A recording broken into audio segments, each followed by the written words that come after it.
नमस्कार, रामराम महाराष्ट्र न्यूज मध्ये आपले स्वागत आहे। दौंड तालुका बनला अवैध धंद्यांचा व गुन्हेगारांचा अड्डा। दिवसेंदिवस गुन्हे वाढत असूनही प्रशासन मात्र शांत।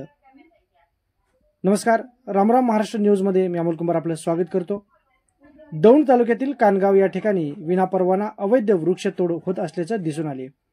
या संदर्भात काही नागरिकांनी विचारपूस केली असता विचारपूस करणाऱ्या नागरिकांना तिथल्या कामगारांनी हुसकावून लावण्याचा प्रयत्न केला। लोकप्रतिनिधींनी आणि काही समाजसेवकांनी जाऊन तेथे पाहणी केली असता चालू असलेले काम मात्र थांबवले आणि कामगारांनी तेथून पळ काढला। तेथे काम करत असलेल्या कामगारांची चौकशी केली असता ही सर्व वृक्षतोड वन अधिकाऱ्यांच्या परवानगीनेच होत आहे असे त्यांनी सांगितले। म्हणजे रक्षकच भक्षक झाल्याचे तेथे पाहायला मिळते। राखीव जंगल हे स्वतःच्या मालकीचे असल्यासारखे त्याचा वापर केला जात आहे। लोकप्रतिनिधींनी संबंधित अधिकाऱ्याला कॉल केला असता त्यांच्याकडून नेहमीप्रमाणे आरीरावेची भाषा आणि उडवाउडवीची उत्तरे मिळाली। या सर्व गोष्टीचा आढावा घेत असताना आमचे प्रतिनिधी गणेश दिवेकर यांनी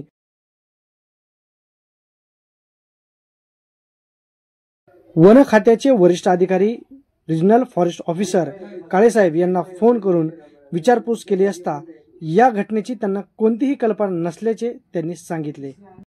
कुंपणच जर शेत खात असेल तर विश्वास कोणावर ठेवायचा? वन अधिकारी जर असा मनमानी कारभार करत असतील तर सामान्य जनतेने न्याय कोणाकडे मागायचा? या भ्रष्ट अधिकाऱ्यांवर कारवाई होणार की नाही असा सवाल नागरिकांनी उपस्थित केला। लवकरात लवकर कारवाई करण्याची मागणी केली। या सर्व घटनेचा आढावा घेतलाय आमचे प्रतिनिधी गणेश देवकर यांनी।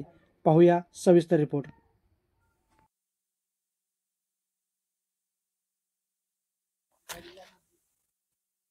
आहे त्या अधिकाऱ्यांनी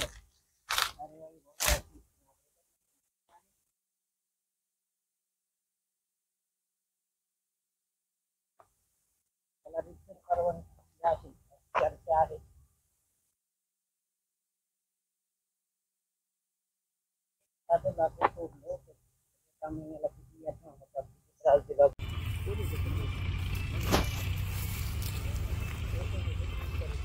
चिजबन येते ही वृक्षतोड होत असताना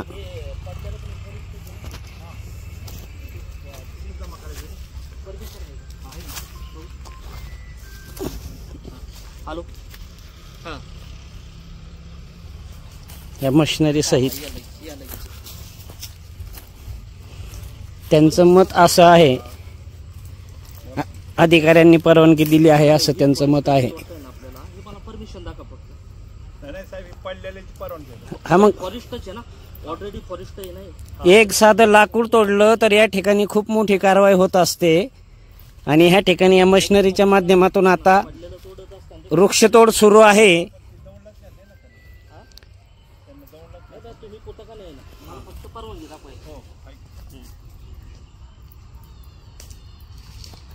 सर्वसामान्य माणसांनी चुलीला जाळण्यासाठी जर या ठिकाणचं लाकूड तोड केली तर त्याच्यावर दंडात्मक कारवाई होत असते।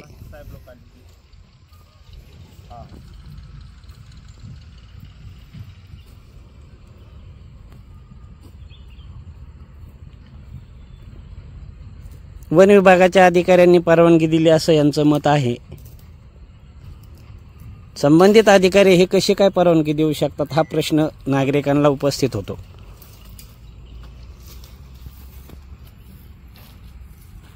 ठीक आहे, मी फोन करतो, आपण गुन्हा दाखल करू त्यांच्यावरती।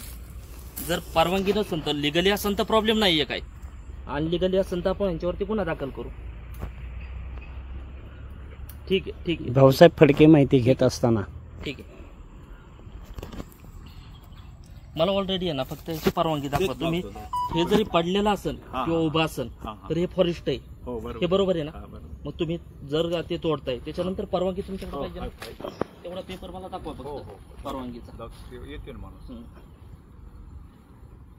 ज्यांची शेती आहे त्यांनी त्यांचा तक्रार अर्ज होता म्हणून ते दिले। कसं आम्ही सरकारी पुन्हा चालू करू आपण। आता हा एक कट करा, ठीक आहे। नमस्ते, मी गणेश दिवेकर, रामराम महाराष्ट्र न्यूज मध्ये आपलं स्वागत करतो। मित्रांनो, मी आहे आता दौंड तालुक्यातील कानगाव या ठिकाणी। आता आपण बऱ्याच दिवसापासून पाहतोय दौंड तालुक्यातली कशा प्रकारे ह्या फॉरेस्ट डिपार्टमेंटचा कारभार कशा प्रकारे चव्हाट्यावरती येतोय आणि या ठिकाणचे भ्रष्ट अधिकारी कशा प्रकारे भ्रष्टाचार करतायत हे आपण वारंवार आपल्या प्रेक्षकांपर्यंत पोहोचवतोय. आता विषय असा आहे की कानगाव मधील जी फॉरेस्ट प्रशासनाची जी जमीन आहे, या जमिनीवरती जे काही झाडं आहेत तर ही झाडांची वृक्षतोड खूप मोठ्या प्रमाणावरती या ठिकाणी चालू आहे आणि याला सरळ सरळ फॉरेस्ट डिपार्टमेंटचे जे अधिकारी आहेत हे अधिकारी या सर्व प्रोसेसमध्ये असलेले आपल्याला दिसून येत आहेत. कारण मी थोड्या वेळापूर्वी आपले जे आपल्या दौंड तालुक्याचे जे RFO आहेत काळेसाहेब, या काळेसाहेबांशी मी फोनवरती बोलण्याचा प्रयत्न केला. त्यावेळेस काळेसाहेबांनी सांगितलं की मला या प्रकरणाची कुठल्याही प्रकारची माहिती नाहीये, आत्ता मला तुमच्याकडूनच हे सगळं समजतंय. परंतु वास्तविक जर पाहिलं तर ज्या वेळेस मी या ग्रामस्थांशी संपर्क साधला, या ग्रामस्थांनी आपल्याला फोन केला, तर त्यावेळेसली त्या ग्रामस्थांनी आपल्याला सांगितलं की जे कोणी वृक्षतोड करत होते यांच्याच फोनवरून ज्या वनरक्षक आहेत आपल्या वीर मॅडम, तर त्यांच्या वनपाल ज्या आहेत वीर मॅडम, या वीर मॅडमशी दूरध्वनीवरून ज्यावेळेस यांनी संपर्क साधला त्यावेळेसली वीर मॅडमचं काय म्हणणं आलं आपण या ग्रामस्थांकडून जाणून घेऊयात. नमस्कार, पहिलं आपलं नाव सांगा. भाऊसाहेब फडके. या ठिकाणी जे काय फॉरेस्ट तोड चालली होती ह्या गोष्टीची मला माहिती मिळाली, त्या ठिकाणी मी पोहोच झालो. त्याच्यानंतर जे काही तोडणारे होते मी त्यांची चर्चा केली की मला परमिशन दाखवा बाबा या गोष्टीची. तर त्यांनी सांगितलं की ऑलरेडी परमिशन आहे आमच्याकडे, वीर मॅडमने आम्हाला परमिशन दिलेली. त्यांनी वीर मॅडमला फोन केला माझ्या समोर, तर वीर मॅडम मला बोलल्या की बाबा माझ्याकडे फोन दिल्याच्या नंतर वीर मॅडम म्हणल्या की तुम्ही वरवणला या, की त्या ठिकाणी परमिशन तुम्हाला दाखवते. आता चोरी ह्या ठिकाणी झाली, त्यांचं काम आहे ह्या ठिकाणी येणं, तर ते आम्हाला वरवणला बोलून घेतात. एवढं बोलून त्यांनी फोन कट केला सगळं. म्हणजे वन खात्यातली जी जागा आहे आणि त्या जागेमधील जे वृक्ष आहेत ते वन खातच तोडण्यासाठी परमिशन देतंय की काय, अशा प्रकारचा सवाल आता नागरिकांच्या मनामध्ये निर्माण व्हायला लागलेला आहे. म्हणजे कुंपणच जर शेत खायला लागलं तर शेतानी दात मागायची कुणाकडं. त्यानंतर महत्वाचा मुद्दा असा की वीर मॅडमनी यांना वरवणच्या ऑफिसला बोलवलंय. ज्यावेळेस आपण कडेठाणमध्ये उपोषण चालू होतं त्या उपोषणास्थळी ज्यावेळेस वीर मॅडम आल्या होत्या तर त्यावेळेस ऑन कॅमेरा वीर मॅडमनी सांगितलं होतं की वरवंड या ठिकाणी ऑफिस नाहीये, ते वनरक्षकांसाठी वनपालांसाठी राहण्यासाठी आणि आराम करण्यासाठी त्या ठिकाणी बांधण्यात आलेलं आहे. परंतु आज मात्र त्यांची भाषा वेगळी आहे असं आपल्याला दिसून येतंय. कारण उघड त्यांनी सांगितलंय की आपण वरवणच्या ऑफिसला या. म्हणजे नक्की त्यांनी हे क्लिअर करावं की वरवणचं ऑफिस आहे का त्यांना राहण्यासाठी त्या क्वार्टर्स दिलेले आहेत. प्रथमतः हे सांगा की तुम्ही या ठिकाणी आल्याच्या नंतरनं या ठिकाणी किती लोक साधारणपणे वृक्षतोड करत होते आणि ते कोण होते? या ठिकाणी ज्यावेळेस आम्ही आलो ते 4 लोक या ठिकाणी होते. तर मशीन वगैरे साह्याने ते वृक्षतोड करत होते. त्यानंतर मी त्यांना जाब विचारले की बाबा मला परमिशन दाखवा, या असं तुम्ही वृक्षतोड करताय. त्या ठिकाणून त्यांनी वीर मॅडमला फोन केला. वीर मॅडमशी त्यांची चर्चा झाली. मग वीर मॅडमशी मी बोललो, त्यांनी वरवणच्या ऑफिसला मला बोलावलं त्या ठिकाणी की बाबा तुम्ही तिथे या, तुम्हाला परमिशन दाखवतो. त्याच्यानंतर 1 तासभर त्यांनी फोन माझे उचलले नाहीयेत, वीर मॅडमने उचलले नाही, काळे साहेबांनी पण उचलले नाहीयेत. आणि त्याच्यानंतर 1 तासाभरानंतर मी त्यांना थांबा बोललो, ते थांबले नाहीत. सगळे लोक इथून पलायन करून गेले निघून, ट्रॅक्टरवाले.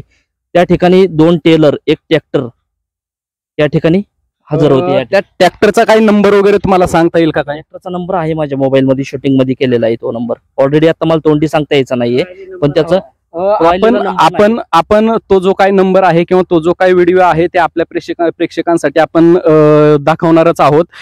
त्यानंतर तुम्ही मला हे सांगा की ज्या पद्धतीने इथं आता थोडेसे लाकडं, त्या ठिकाणी मोठं एक लाकूड त्या साईडला दिसतंय, त्याचबरोबर हे जे आपण आपल्या पाठीमागं बघतोय या ठिकाणी मोठ्या प्रमाणावरती एक ढीग पडलेला आहे. तसंच आपले जे कॅमेरामॅन आहेत, कॅमेरामॅनच्याही पाठीमागं एक लाकडांचा ढीग त्या ठिकाणी पडलेला आहे. तर हे एवढंच मुद्देमाल होता का आणखीन काय होता? नाही, एवढंच होतं. त्यांनी टेलर मध्ये काही भरलेलं नव्हतं. जे काय आहे ते या ठिकाणीच आहे. अच्छा, म्हणजे जे काय यांनी वृक्षतोड केली आहे, जो मुद्देमाल आहे तो याच ठिकाणी सोडून हे पळून गेलेले आहेत. या प्रकरणामध्ये या ठिकाणी जे आपले या गावचे जे गृहस्थ आहेत त्यांनी काळेसाहेबांनाही फोन केला, त्यांनीही या प्रकरणामध्ये दाद दिली नाही. If you record your Hello. name and reason for calling, I'll see if Hello. person is available. Hello hello बोला. काळेसाहेब, गणेश दिवेकर बोलतोय, रामराम महाराष्ट्र न्यूज. नमस्कार साहेब, बोला. नमस्ते. ऐका ना, ते कानगाव मध्ये बनामध्ये काहीतरी वृक्षतोड चालू आहे का? काही माहिती नाही अजून बरं का. मी चौकशी करतो. अच्छा. कारण मला वाटतं तिथल्या काही ग्रामस्थांनी बोलणं झालं वाटतं वीर मॅडम बरोबर वगैरे आपल्या. तर मॅडमचं म्हणणं असं आलं की त्यांची परमिशन आहे वगैरे. तर त्यांनी म्हटलंय की मॅडमला की जे परमिशन असेल तर मग ह्याच्यावरती पाठवा, व्हॉट्सअपवरती पाठवा काय परमिशन आहे ती. आणि परमिशन असेल तर मग तुम्हाला पण माहिती पाहिजे होतं ना साहेब, असं कसं? नाही परमिशनचं काय आता मी तर मी आता बाहेरच आहे, प्रवासातच आहे इथे तालुक्यामध्ये. त्यामुळं चौकशी करूनच सांगावं. बर, ठीक आहे. किती वेळात कॉल करू परत मी? आता नक्की कुठं तुटतायत, काय तुटतायत, माणूस पाठवूनच बघावं लागेल ना आपल्याला तिथे किती वेळात पोहोचतोय माणूस. आता ऐका ना सर, जर विषय असा असेल, जर वीर मॅडमला ते जे वृक्षतोड करतायत ते लोक जर वीर मॅडमला कॉल लावून देत असतील आणि वीर मॅडम म्हणत असतील की त्यांच्याकडे परमिशन आहे काढलेली आणि तुम्ही या आपण वरवणच्या ऑफिसला आपण बोलू, तर याचा अर्थ परमिशन आहे. आणि परमिशन असेल तर मग तुम्हाला माहिती पाहिजे होतं असं मला वाटतं. अहो मला सांगा, कानगाव एक छोट आहे का हो? आता कानगाव मध्ये कुठं वृक्षतोड चालू आहे, कुठं परवानगी? आपल्या चिजबानामध्ये परवानगी वन विभागामध्ये, वन क्षेत्रामध्ये परवानगी आपण तर देत नाही. मग तोच विषय. आणि वन क्षेत्रामध्येच आता चालू आहे ते, मला वाटतं विषय तिथला. वन क्षेत्रामध्ये जर कोणी वृक्षतोड करत तर त्यांच्या विरुद्ध कायदेशीर कारवाई मग माझं म्हणणं तेच होतं की जर वन क्षेत्रामध्ये वृक्षतोडीस परवानगीच मिळाली कशी, हाच मला सगळ्यात मोठा हे झाला होता, प्रश्न पडला होता. म्हणून म्हटलं एकदा तुमच्याशी बोलावा, म्हणून तुम्हाला कॉल केला मी. क्षेत्रामध्ये परवानगी द्यायचा प्रश्नच निर्माण होत नाही. तोच विषय ना. ठीक आहे, जरा थोडी माहिती घेऊन मला कळवताल थोड्या वेळामध्ये. आता कर्मचारी पाठवून दिलो तिथं स्टाफला, सूचना करतो जाऊन या, आणि त्या पद्धतीने मग माहिती आल्यानंतर तुम्हाला कळवतो. का तिथं पोहोचून कुठं नक्की काय चालू आहे काय नाही बघावं लागेल. मालकीत चालू आहे का फॉरेस्ट मध्ये चालू आहे? बरं, आता ते माझ्याकडे त्याचे व्हिडिओ पण आलेले आहेत. ऑलरेडी मी पुण्यात आहे, म्हणून म्हटलं जरा एकदा जर नसेल काय तिथं होत तर मग इथं ऑफिसला जरा थोडंसं जाऊन चव्हाण साहेबांना वगैरे भेटावं असं माझं चाललं होतं. पण त्याच्या आधी म्हणलं तुमच्याशी एकदा चर्चा करावं त्या संदर्भामध्ये, काय विषय काय नाही ते, कारण तुम्हाला माहिती असेल परफेक्ट, म्हणून मी तुम्हाला कॉल केला.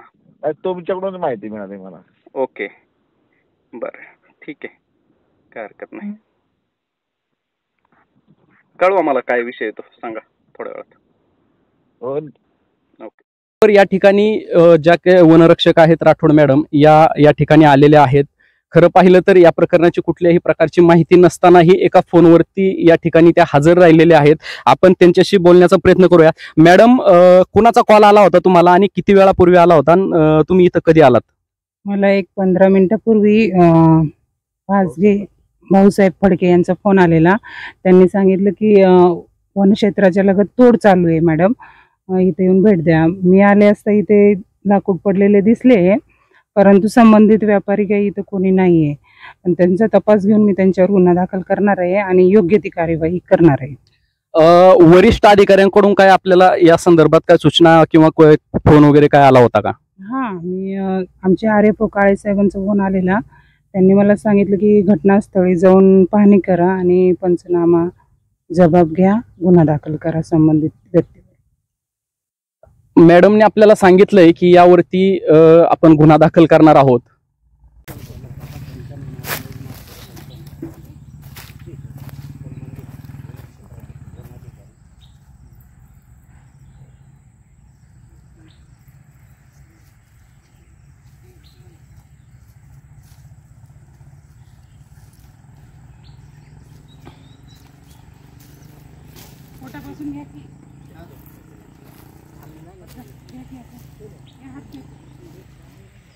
पटाले